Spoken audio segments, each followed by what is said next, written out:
Surah Al-Kahfi ayat 17. Siapa yang Allah berikan hidayah, maka itulah betul-betul yang mendapat hidayah. Artinya apa? Tidak ada hidayah itu dari manusia. Hidayah itu dari Allah Subhanahu wa taala. Seorang dai, seorang pendakwah, biar jangan capek dakwahnya, hanya wajib menyampaikan.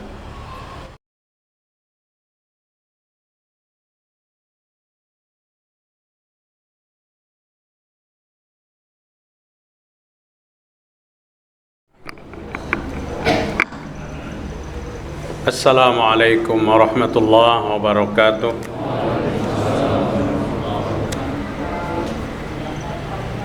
Alhamdulillahi rabbil alamin, hamdan katsiran thayyiban mubarakan fih, wa lahu ma sakana fil laili wan nahar, wa huwa as-sami'ul alim.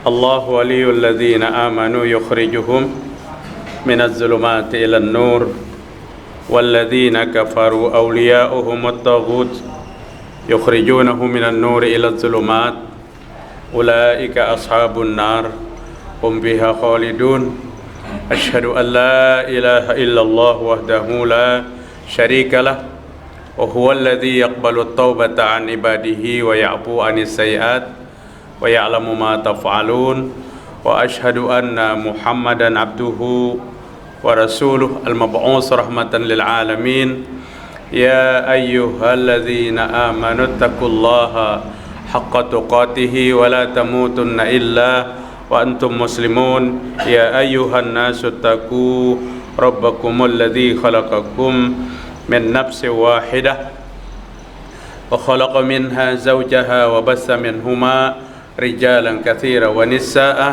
واتقوا الله الذي تساءلون به والأرحام إن الله كان عليكم رقيبا فإن أصدق الحديث كتاب الله وخير الهدى هدى محمد صلى الله عليه وسلم وشر الأمور محدثاتها وكل محدثات بدعة وكل بدعة ضلالة وكل ضلالة في النار. Mari kita bersyukur kepada Allah Subhanahu wa ta'ala pada malam ini, malam Selasa, tanggal 10 Jumadil Awal 1443 Hijriah, 13 Desember 2021.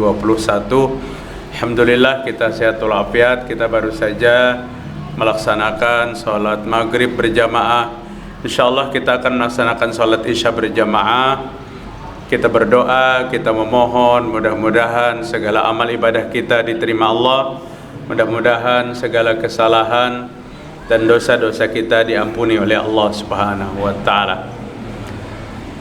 Para jamaah sekalian rahimakumullah, Rasulullah sallallahu alaihi wasallam bersabda dari Nu'man bin Bashir, anna Rasulullah sallallahu alaihi wasallam qala inna ad-du'a huwal ibadah summa qara'a ud'uni astajib lakum. Hadis diriwayatkan Imam Bukhari dalam kitab Adabul Mufrad, dan hadis diriwayatkan Imam Ahmad bil Musnad, hadis sahih dari Nu'man bin Bashir radhiyallahu an. Sesungguhnya Rasulullah sallallahu alaihi wasallam bersabda, inna du'a, sesungguhnya doa itu huwal ibadah, adalah ibadah. Doa adalah ibadah. Summa qara'a, kemudian Nabi membaca ayat Al-Quran, ud'uni astajib lakum, surah Mukmin ayat 60. Kalau cari dalam Al-Quran kada ketemu surah Mukmin, cari surah Ghafir ayat 60. Surah Mukmin, surah Ghafir itu surahnya sama tapi ngarannya dua. Sama dengan surah Bani Israel dan surah Al-Isra. Surah Al-Isra dengan Bani Israel itu surahnya sama tapi namanya dua. Nabi membaca surah Ghafir ayat 60, berdoalah kepadaku, kata Allah, aku akan kabulkan. Para jemaah sekalian rahimakumullah, kita akan angkat tema ini pada kajian kita malam ini tentang doa, di mana kita menganggap doa adalah sesuatu yang biasa, sehingga dalam praktek berdoa lebih banyak yang tidak sesuai dengan adab dan tuntunan yang benar.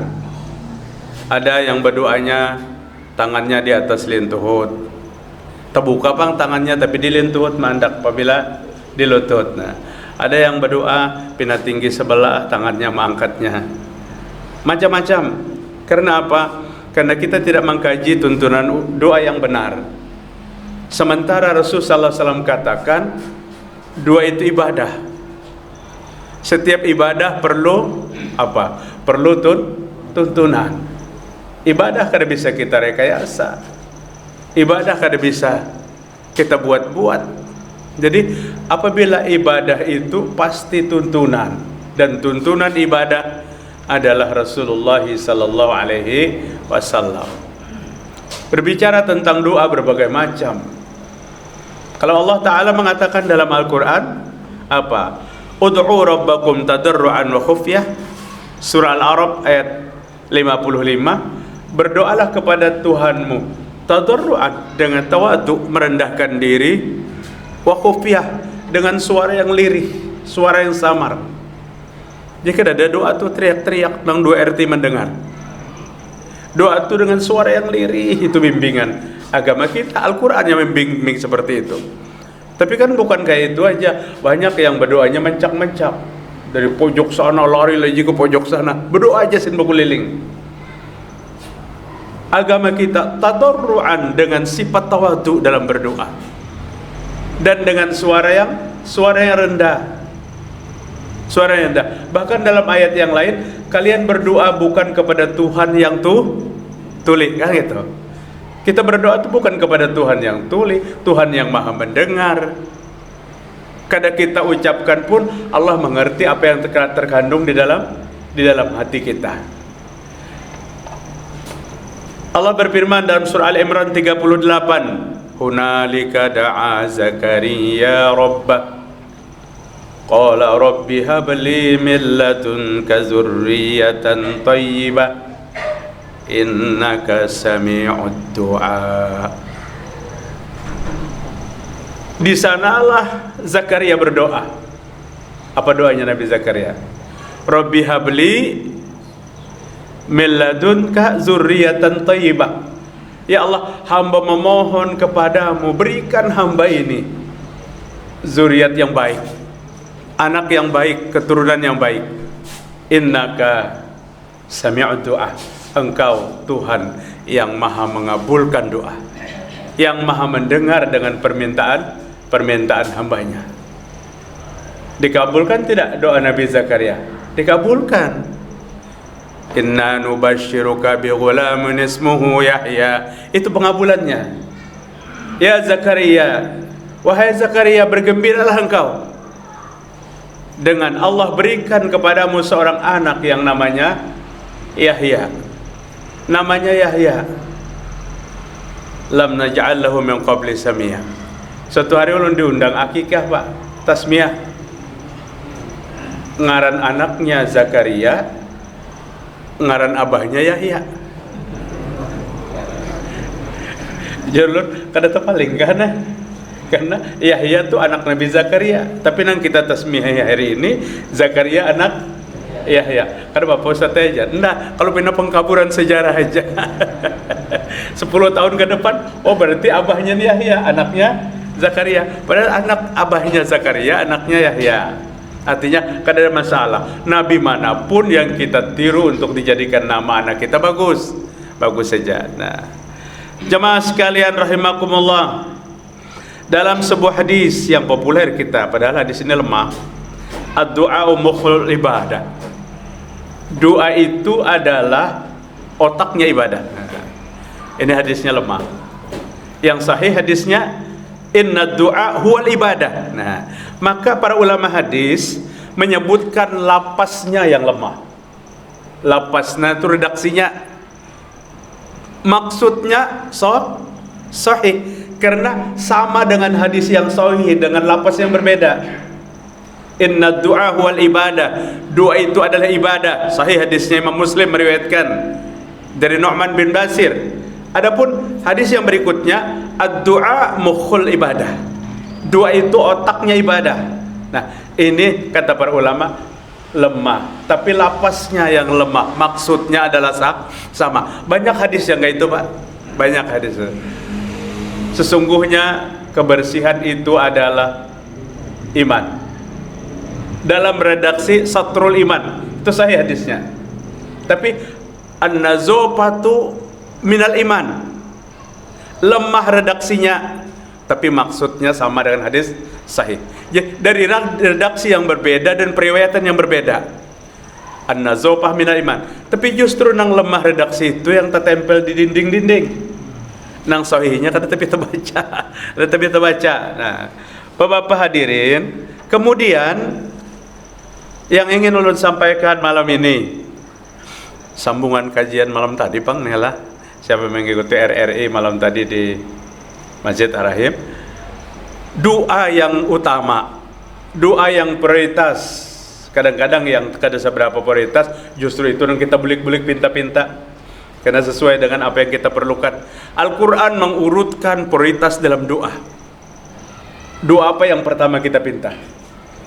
Al-Quran mengurutkan seperti itu. Kan hari ini kita kan mengerti yang mana yang dahulu, yang mana yang belakangan. Yang penting apabila salat, angkat tangan, ya Allah minta rezeki yang banyak dan halal. Esok minta rezeki pulang.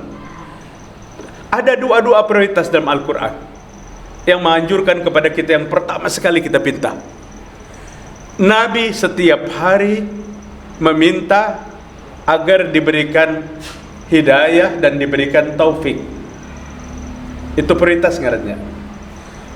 Redaksinya dari Abu Dzar Al-Ghifari radhiyallahu an, Nabi Muhammad sallallahu alaihi wasallam bersabda, dari Ali bin Abi Thalib maksudnya. Imam Muslim meriwayatkan, Allahumma inni as'alukal huda wassadada. Ya Allah, hamba memohon petunjuk dan hamba memohon keistiqomahan dalam Islam. Ini dua yang dipinta Nabi Muhammad SAW. Pertama petunjuk, dan kedua istiqomah dalam Islam. Selesai, orang dapat petunjuk dan istiqomah dalam Islam. 102 Ali Imran, wala tamutunna illa wa antum muslimun. Jangan kamu mati kecuali kamu pasti dalam keadaan Islam. Artinya, maksudnya jagalah akhir hidup kita, agar kondisi terakhir di hidup kita betul-betul kita sebagai seorang muslim. Jadi apa yang dipinta pertama kali? Hidayah. Kemudian yang berikutnya apa? Wat taufik. Hidayah dan taufik. Hidayah adalah kepahaman kepada agama Islam. Dia paham Al-Quran, dia paham sunnah, dia paham berbagai macam syariat-syariat Islam. Itu hidayah. Tapi dia belum mengamalkan, berarti belum dapat taufik. Karena taufik adalah mengamalkan hidayah. Hidayah mengerti tentang Islam, taufik mengamalkan tentang syariat Islam yang dia mengerti itu. Kalau orang dapat taufik pasti dapat hidayah. Kalau orang dapat hidayah belum tentu dapat taufik. Biasanya itu dalam akhir kata sambutan, wabillahi taufik wal hidayah. Jadi jangan saikong di rumah kami itu lengkap, Ustaz. Oh, jerulun lengkapnya apa? Ada hidayah, ada taufik, ada ridho, ada inayah.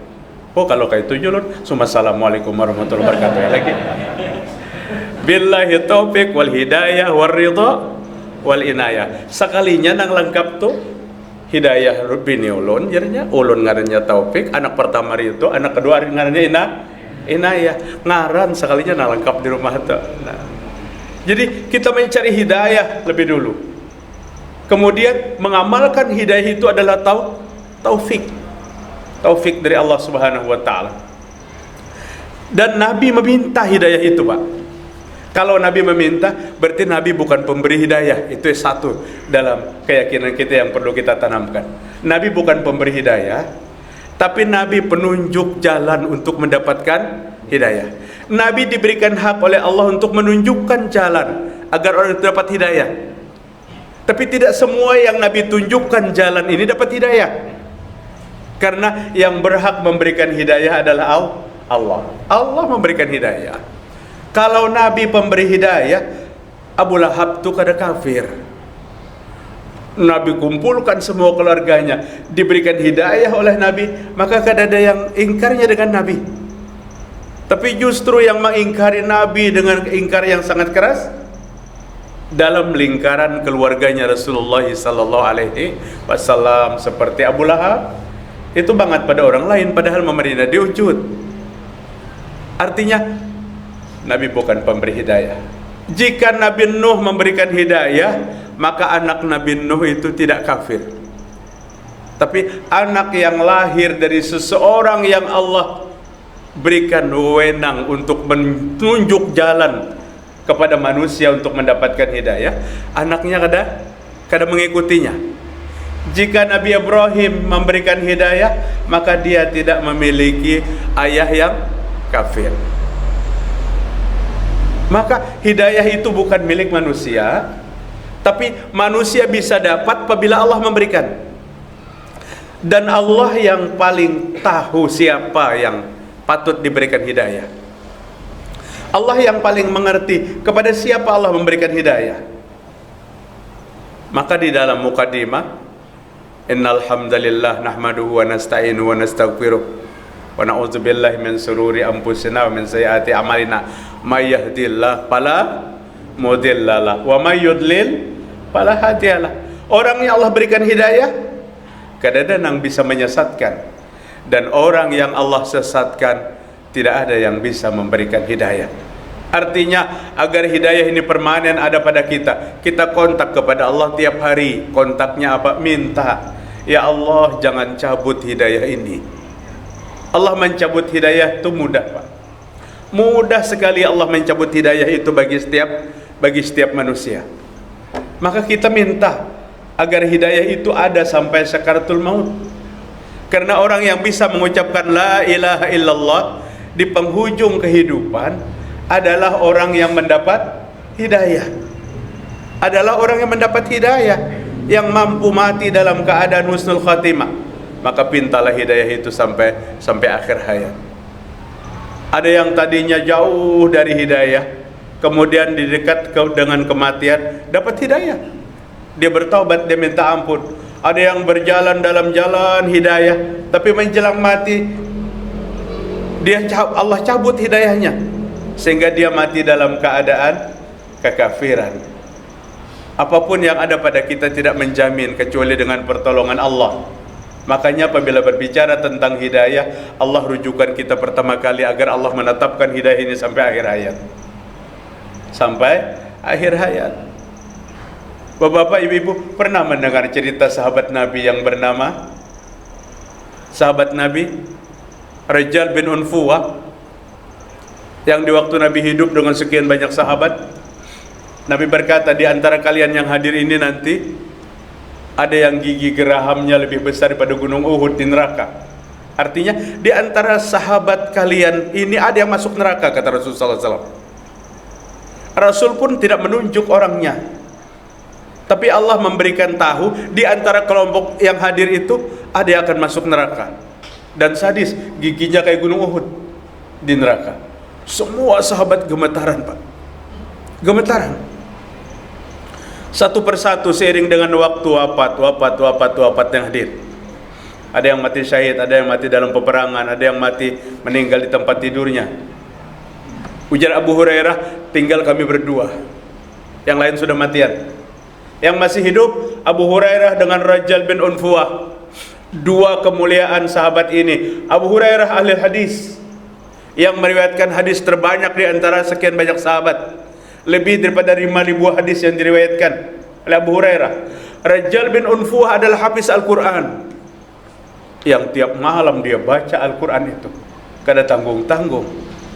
Dalam pikiran kita, kada mungkin di antara yang dua ini ada yang murtad nanti. Satu ahli Al-Quran, hafiz Quran, dan satu ahli hadis. Rasul wafat, tampuk kepemimpinan, pindah kepada Abu Bakar As-Siddiq sebagai khalifah. Tahun ke-11 Hijriah, Abu Bakar heboh mendengar berita Musailamah Al-Kadzab menobatkan dirinya sebagai nabi yang terakhir. dan diiming-iminginya para sahabat sehingga banyak yang murtad, banyak yang membaiatnya. Berita ini sampai kepada Abu Bakar As-Siddiq radhiyallahu anhu sebagai khalifah waktu itu, dan Abu Bakar gusar. Abu Bakar As-Siddiq mengutus beberapa sahabat untuk menarik kembali yang murtad itu, dakwahi untuk kembali kepada agama Allah. Bolehlah orang murtad itu bulik lagi, boleh, tapi jangan bulang-bulik. Artinya lilladzina amanu summa kafaru summa amanu summa kafaru. Mbak itu kada boleh lagi. Orang yang beriman kemudian berkafir, kemudian beriman, jangan berkafir-kafir lagi mbak itu. Lamun berkafir yang kedua, maka kada boleh lagi. Tapi piranya ini ada 4-5 kali murtad berbulik aja pulang. Al-Quran membatasi 2 kali. Nah, jamaah sekalian, diutus beberapa sahabat dan Abu Bakar As-Siddiq radhiyallahu anhu mempercayakan untuk memimpin rombongan adalah Rajal bin Unfuwah, seorang sahabat yang hafiz Quran, yang kuat sekali ibadahnya,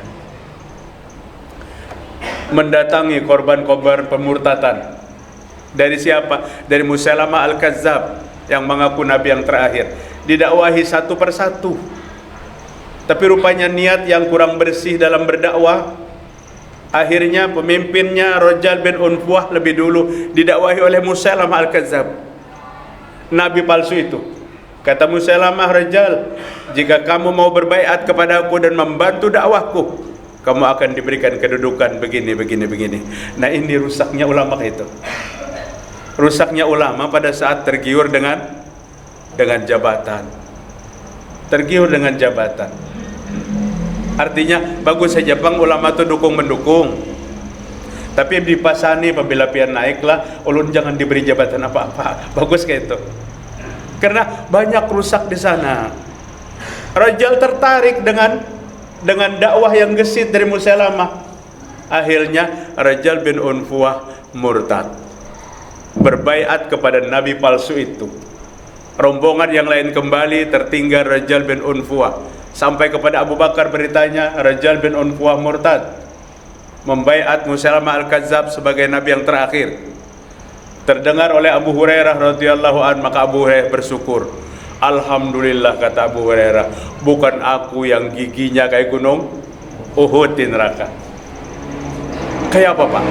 Habis Quran pak, sholat malamnya khusyuk, tapi gugur iman itu, hidayah itu dicabut oleh Allah karena kecenderungan kepada satu jabatan.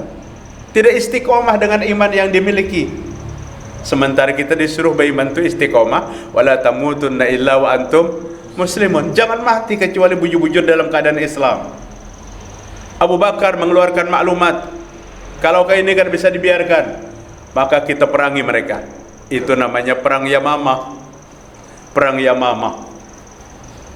Tahun ke-11 terjadi peperangan. Tentara-tentara kuat dari pihak kafir Quraisy tahun ke-8 itu masuk Islam. Muawiyah bin Abu Sufyan. Kemudian Wahsy bin Harb, pelempar tombak yang menembus dada Hamzah bin Abdul Muthalib, masuk Islam tahun ke-8. Mereka prajurit-prajurit militan itu dirangkul oleh Abu Bakar As-Siddiq untuk memperkuat prajurit muslim yang waktu itu pimpinan perangnya Khalid bin Walid. Maka terjadilah perang Yamamah. Perang Yamamah, Wahsy berniat. Kata Wahsy, pada saat aku membunuh orang yang disayangi oleh Nabi Muhammad SAW di waktu kafir, dan aku ingin membunuh orang yang dibenci oleh Nabi Muhammad SAW setelah Islam. Jadi niatnya ke medan Yamamah itu mencari nabi palsu itu, dan dia berniat ingin membunuh itu. Dan terjadi, jemaah sekalian, perang Yamamah, kemenangan kepada umat Islam. Dan Musailamah Kazzab, nabi palsu itu, dibunuh oleh Wahsy bin Harb yang dulu waktu kafir memerinanya Nabi Muhammad SAW.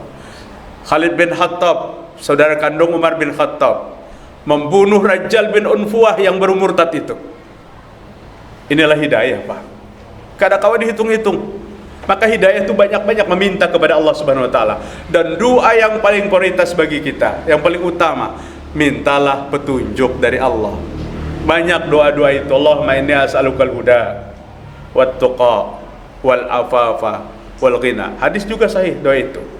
Ya Allah, hamba memohon diberikan hidayah, hamba memohon diberikan ketakwaan, hamba memohon agar dibersihkan daripada segala yang diharamkan, wal ghina, dan hamba mohon agar diberikan kekayaan. Mungkin kita bertanya, Nabi minta jadi kaya, kenapa Nabi kada kaya-kaya? Nabi orang yang paling kaya, kaya jiwa dan kaya hati. Kekayaan itu hati. Harta itu hanya jumlah yang tidak mesti membuat orang merasa kaya. Kadang yang dapatnya 100.000 sehari bisa lebih kaya daripada yang 100 juta sehari. Kenapa? Dapat 100.000 setelah kerja berat, dia sumbangkan 10.000, sisanya 90.000. Boleh ke rumah dibagi-bagi kesan besok, seliter 2 liter apa sebagainya. Nang jarang cari sehari makan sehari itu. Tapi malam nyenyak banar guringnya. Kadang memikirkan hutang karena orang sakit, kadang mau hutanginya. Nyaman guring, tahajud, tegawe, Al-Quran terbaca. Sementara kesibukan yang lain belum tentu melaksanakan itu. Jadi kekayaan itu ukurannya hati. Sekalipun harta masuk penunjang kekayaan, penunjang kekayaan, tapi tidak semuanya. Nabi berdoa minta kaya karena hati Nabi tidak merasa susah dengan urusan dunia. Dan kesuksesan para rasul dari Nabi Muhammad SAW sampai nabi-nabi yang terdahulu, itu apa panutannya? Iman yang menjadi hatinya merasa bahagia. Dari Abu Dzar Al-Ghifari radhiyallahu an, hadis dari Abu Dzar Al-Ghifari.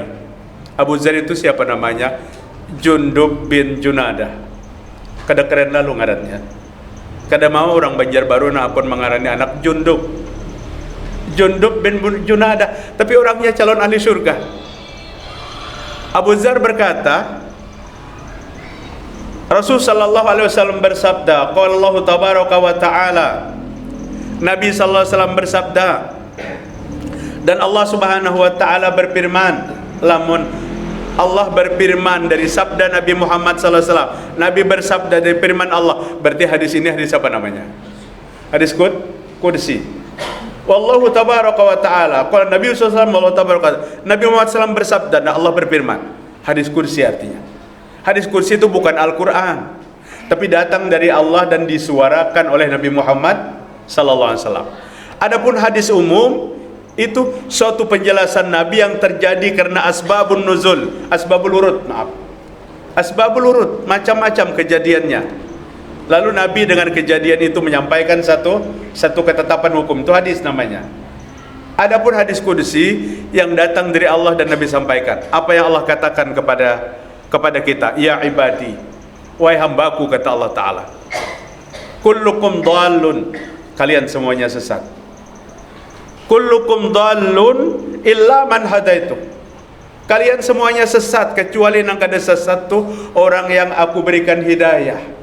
Maka tadi dalam mukaddimah, tidak ada yang bisa menyesatkan orang yang Allah berikan hidayah, dan tidak ada yang bisa memberikan hidayah orang yang disesatkan oleh Allah Subhanahu wa taala.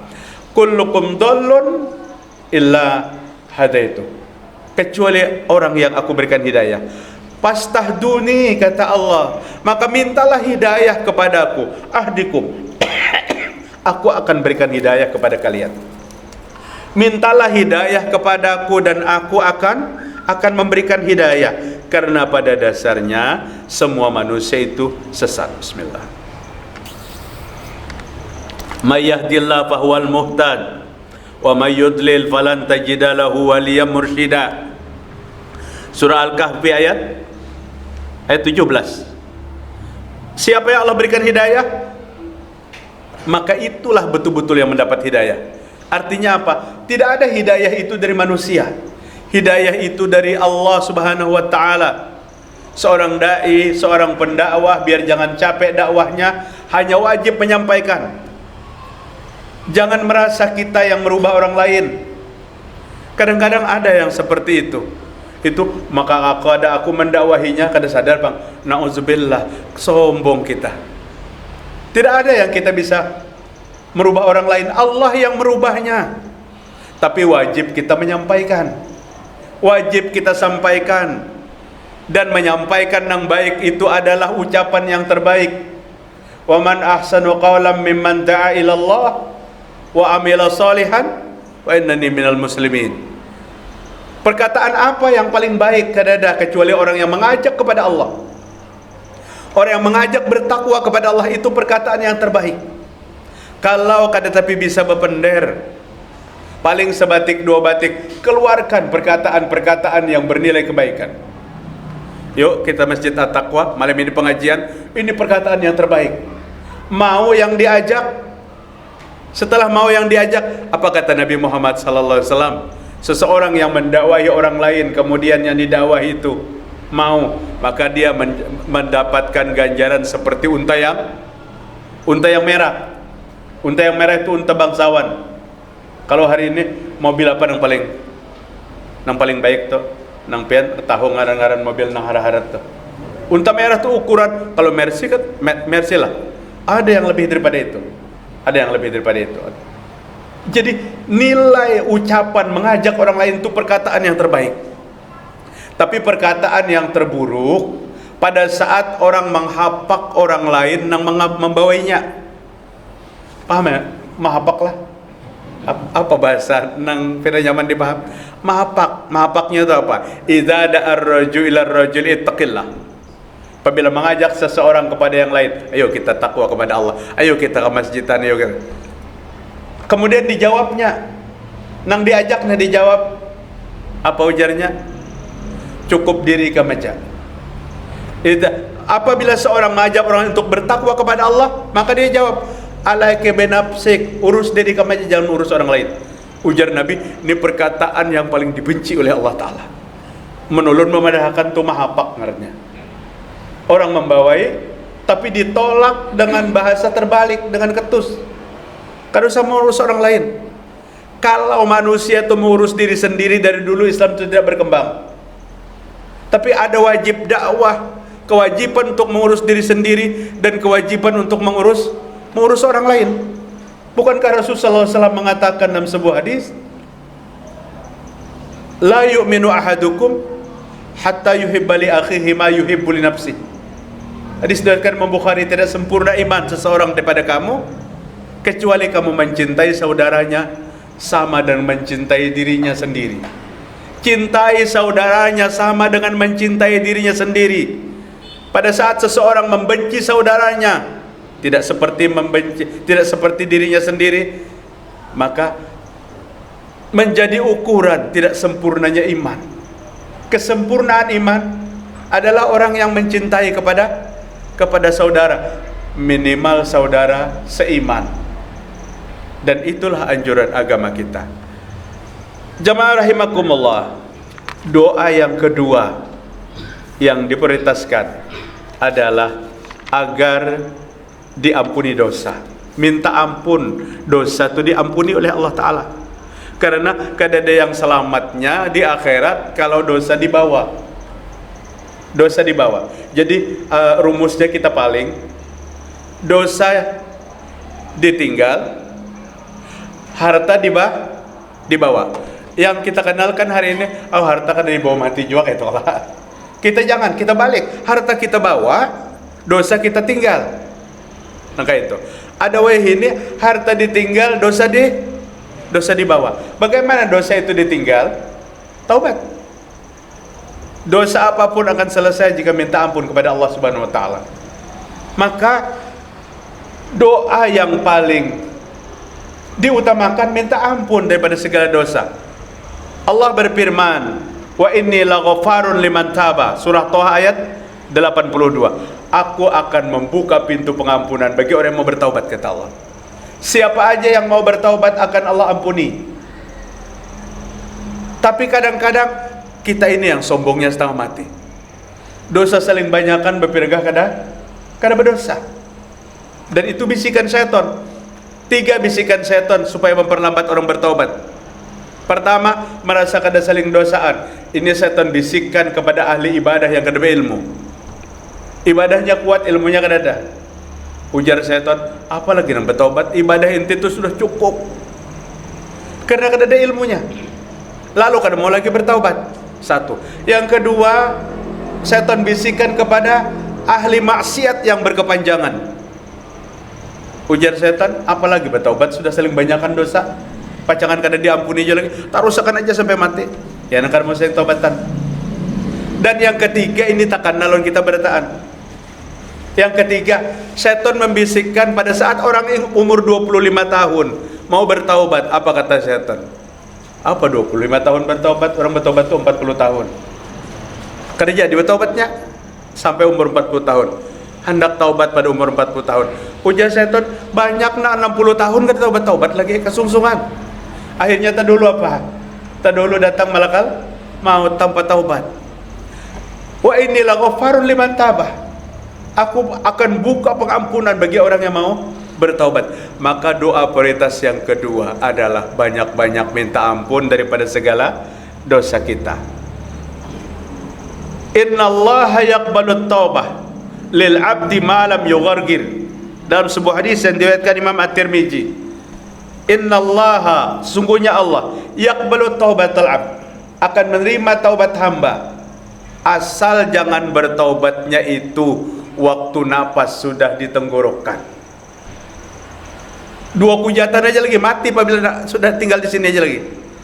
Batis kada bagarak, tangan kada bagarak lagi, parut kada lagi kembung kempes, oksigen kada masuk lagi, tanggal kutub-kutub di dada, kada di dada, di atas pada dada.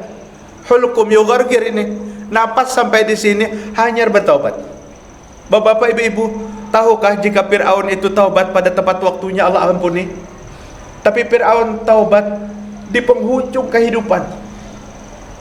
Sehingga pada saat dia minta kepada Allah agar diampuni dosanya, apa yang dijawab oleh Allah Ta'ala? Al-ana wa qad asayta qablak wa kunta minal mufsidin, dalam surah Yunus. Fir'aun, hanya reja kamu hendak bertaubat, taubatmu terlambat, kamu berbuat kerusakan luar biasa. Jika dia bertaubat sebelum kritis, maka Allah menjamin akan diampuni. Kalau melihat penjelasan-penjelasan yang seperti ini, maka kada berlebihan kalau kita katakan itu kembali kepada diri kita. Hendak membawa dosa sampai ke mati, atau dosa itu kita tinggal, kita mintakan ampun kepada Allah, dan kita datang menghadap kepada Allah dengan kebersihan jiwa daripada segala dosa. Banyak pendosa-pendosa yang menghadap kepada Allah bersih karena dia taubat minta ampun kepada Allah Ta'ala.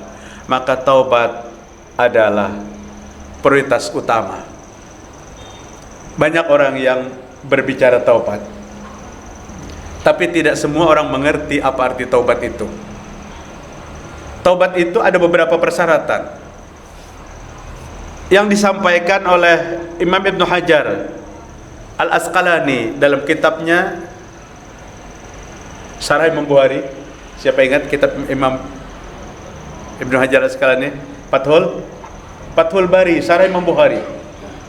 Imam Ibn Hajar berkata, at-taubatu al-i'tiraf, kata beliau. Taubat itu yang pertama mengaku. Kayak apa bisa taubat kalau kita kadang mengaku berdosa? Lawan siapa mengakunya? Lawan Allah. At-taubatu al-i'tirafu. Taubat itu mengaku berdosa. Karena kita mengaku berdosa, maka kita taubat. Kenapa kada taubat? Karena kada mengaku berdosa. Nabi Adam alaihissalam diterima Allah taubatnya. Apa yang diucapkan Nabi Adam dalam Al-Quran? Rabbana zalamna anfusana wa illam taghfir lana wa tarhamna lanakunanna minal khasirin. Pengakuan bahwa Nabi Adam berdosa oleh Nabi Adam sendiri. Rabbana, Tuhanku, zolamna anfusana, hamba telah menzolimi diri hamba sendiri. Apa yang dimaksud menzolimi diri sendiri? Kemaksiatan. Pelanggaran seseorang itu menzolimi diri kita. Karena dengan pelanggaran itu diri kita yang akan disiksa. Maka Nabi Adam katakan, Nabi Adam mengaku, hamba telah menzolimi diri sendiri. Hamba telah melakukan keburukan dan itu untuk diri hamba sendiri. Apa yang diucapkan Nabi Adam alaihissalam? Rabbana zalamna anfusana wa illam taghfir lana. Setelah mengaku baru meminta ampun. Hamba minta ampun ya Allah. Kalau Imam Ibn Hajar Al-Asqalani menyebutkan ada 4 macam syarat taubat itu. Yang pertama al-i'tirafu, mengaku berdosa. Yang kedua, wan nadamu, menyesal daripada dosa yang telah lalu. Jadi dosa yang pernah dia lakukan disesali. Menyesal itu artinya apa? Kenapa aku melakukan itu? Ini penyesalan. Apabila kenapa melakukan itu, ada harapan untuk membersihkan diri, untuk taubat, mengaku dan menyesal. Kemudian wal iqla, berhenti. Setelah menyesal, mengaku, menyesal, berhenti. Lamun belum berhenti kan sempurna taubatnya. Aku menyesal benar semalam, tapi malam kena digawinya pulang. Ini belum taubat itu, belum taubat. Jadi menyesal tapi berbulik lagi. Al-iqla, kunci daripada dosa. Mengaku berhenti daripada dosa. Kemudian yang terakhir, ini kunci kesuksesan taubat, wal azamu alallahi, dan mencita-cita, menginginkan, menancapkan niat untuk tidak akan mengulangi lagi. Mengaku, menyesal, berhenti, kada membuliki lagi. Sempurna taubat kita. Lamun membuliki lagi, kada taubatan nasuha ngarannya. Taubat bulik-bulikan. Banyak nang taubat bulik-bulikan. Laki-laki datang kepada Imam Ibrahim bin Adham. Cerita ini ditulis oleh Imam Ibnu Qudamah dalam kitab At-Tawabin. Ibnu Qudamah menulis At-Tawabin, khusus cerita-cerita orang yang bertaubat dalam kitabnya. Beliau menulis cerita yang terjadi pada seorang laki-laki menghadap kepada Syekh Ibrahim bin Adham. Apa kata laki-laki itu? Syekh Ibrahim, ulun mau bertaubat. Jenuh sudah dengan kemaksiatan. Sudah sebelumnya pernah bertaubat, terbulik pulang. Pernah bertaubat, terbulik pulang. Ulun minta nasihat lawan pian supaya jangan berbulikan lagi, supaya jangan kembali lagi karena kemaksiatan itu. Apa kata Syekh Ibrahim? Aku nasihatikum 5 nasihat. Jika kamu amalkan 5 nasihat ini, pasti kamu tidak akan bulik-bulikan lagi. Pasti kada melakukan kemaksiatan lagi. Dia bergembira mendengar nasihat itu. Ya Syekh, cepat sampaikan. Apa nasihatnya? Kata Syekh Ibrahim, jika hendak benar berbuat maksiat, maka jangan makan rezeki Allah Ta'ala. Bingungnya, makanan dimakan nih setetes air pun rezekinya dari siapa? Dari Allah Subhanahu Wa Ta'ala. Ya Syekh, kenapa ulun dilarang memakan rezeki Allah? Kata Syekh Ibrahim, pantaskah rezeki Allah kau makan tiap hari, tapi kamu bermaksiat tiap hari kepada Allah Ta'ala? Pantas tidak? Kata laki-laki itu, tidak pantas wahai Syekh Ibrahim. Kalau rezeki Allah dimakan, kemudian maksiat kepada Allah. Maka dia menerima nasihat yang pertama. Dia minta lagi nasihat yang kedua. Apa nasihat yang kedua Syekh Ibrahim? Maka Syekh Ibrahim katakan, apabila engkau ingin lagi bermaksiat, maka jangan tinggal di atas bumi Allah Ta'ala. Cari bumi yang lain milik Allah. Kadada ke Banjar, kemana aja semua ini bumi Allah Ta'ala. Sehingga dia berkata, syarat yang kedua lebih besar. Hadza azim, lebih besar daripada syarat yang pertama. Maka dia berkata, saya terima nasihat yang kedua. Mulai sadar terus tuh. Nasihat yang ketiga, iza aradta an ta'sihullah fanzur mawdi'an la yarak. Jika engkau hendak bermaksiat kepada Allah, carilah tempat yang tidak dilihat oleh siapapun. Seolah-olah persyaratan yang ketiga membuat ringan, tapi berat. Ahli maksiat tadi berpikir, ahli maksiat saja sampai adalah tempat di dunia ini yang tidak dilihat oleh Allah. Silahkan bersembunyi dari manusia, silahkan masuk kamar dikunci, silahkan masuk tempat yang sepi, manusia tidak melihat. Tapi Allah tidak bisa dibohongi. Allah Maha menatap. Pandangan Allah menembus lapisan-lapisan dinding 7 lapis. Allah tetap melihat. Bahkan Allah melihat kesungguhan hati kita. Laki-laki ahli maksiat tadi berkata, "Oh Aisyah, kadang-kadang ulun mencari tempat yang kada dilihat oleh siapapun. Karena manusia kada melihat, Allah melihat. Jadi ulun kada bermaksiat. Setiap maksiat itu dilihat oleh Allah dimanapun." Bahari bala lagi di pondok diajari guru, bercerita guru nih tentang pengajaran 3 sifat Allah ummahatus sifat. Allah sami'un, Allah basirun, Allah alimun. Allah maha mendengar, Allah maha melihat, dan Allah maha mengetahui. Berbulan-bulan, ujar Ustadz kami, diajarkan sifat ini kepada 30 santri. Ustadznya berharap 30 santri mengerti kayak apa Allah maha mendengar, kayak apa Allah maha melihat, kayak apa Allah maha mengetahui. Maka diuji muridnya yang 30 santri ini. Muridku sekalian, hari ini pulang dari pondok, kalian saya kasih 1 pisang masak, bawa pulang ke rumah. Makan nanti pisang itu di tempat yang kalian yakin tidak ada yang melihat. Santrinya bergembira bawa pisang ke rumah. Ada yang masuk ke dalam kamar mandi, dikuncinya, habis pisang sedikit dimakannya. Ada yang masuk ke kamar, matikan lampu, makan. Dari 30 santri, 29 yang habis, 1 yang gak ada makan.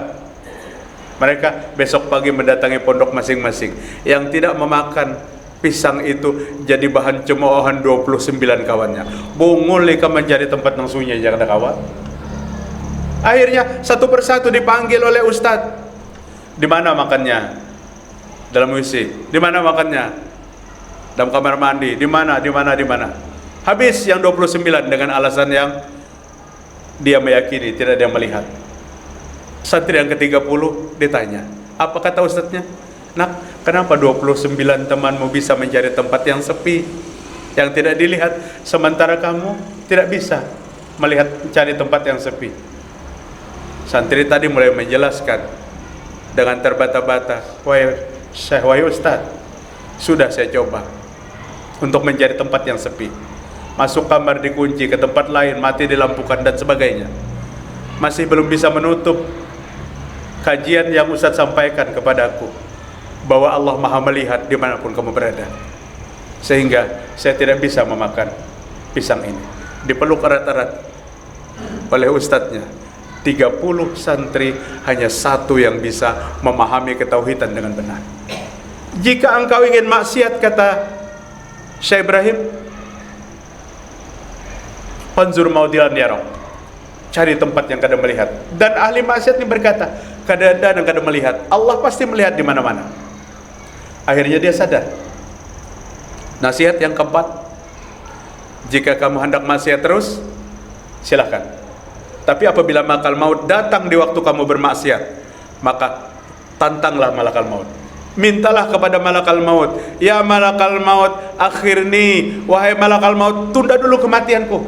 Tunda dulu kematianku. Aku sedang bermaksiat. Tunda beberapa hari karena aku akan melakukan kebaikan. Mampukah kamu lakukan itu? Tidak, wahai Syekh. Tidak mampu. Karena aku tidak mampu merubah keputusan malakal maut. Nasihat yang kelima, apabila orang nanti ahli maksiat dimasukkan oleh malaikat Zabaniyah ke dalam neraka, maka nanti di akhirat lawan malaikat Zabaniyah itu. Jangan mau kamu diseretnya ke neraka. Jika kamu mampu itu, silahkan bermaksiat. Hasbi Ibrahim, kata ahli maksiat. Cukup nasihat itu, wahai Syekh Ibrahim, cukup. Nasihat itu telah masuk ke dalam jiwaku. Imam Ibnu Qudamah menulis dalam cerita itu, di akhir kehidupan, maka laki-laki itu menjadi laki-laki yang ahli ibadah. Kemaksiatan yang puluhan tahun dia kerjakan ditinggalkannya, dan mati dalam keadaan husnul khatimah. Kenapa tidak? Ahli maksiat mati dalam keadaan husnul khatimah, manakala dia tinggalkan segala kemaksiatan itu. Bapak-bapak, minta maaf ulun silau, jamnya tuh pukul berapa? Masuk kaisa kita belum? Oh sudah kah? Ulun kayak itu nah, ulun kada. Nanggo pender hanyutnya kada ingatan. Tolong diberikan informasi. Minta maaf. Yang berikutnya insyaallah ulun sambung nanti di Hajah Nuria, doa prioritas ya. Insyaallah pada ahad ke-3. Doa yang berikutnya apa yang kita minta? Berdoa minta dimasukkan ke surga.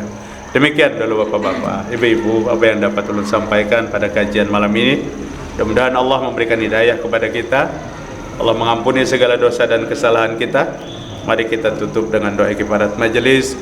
Subhanakallahumma wa bihamdika, asyhadu an la ilaha illa anta, astaghfiruka wa atubu ilaik. Assalamualaikum warahmatullahi wabarakatuh.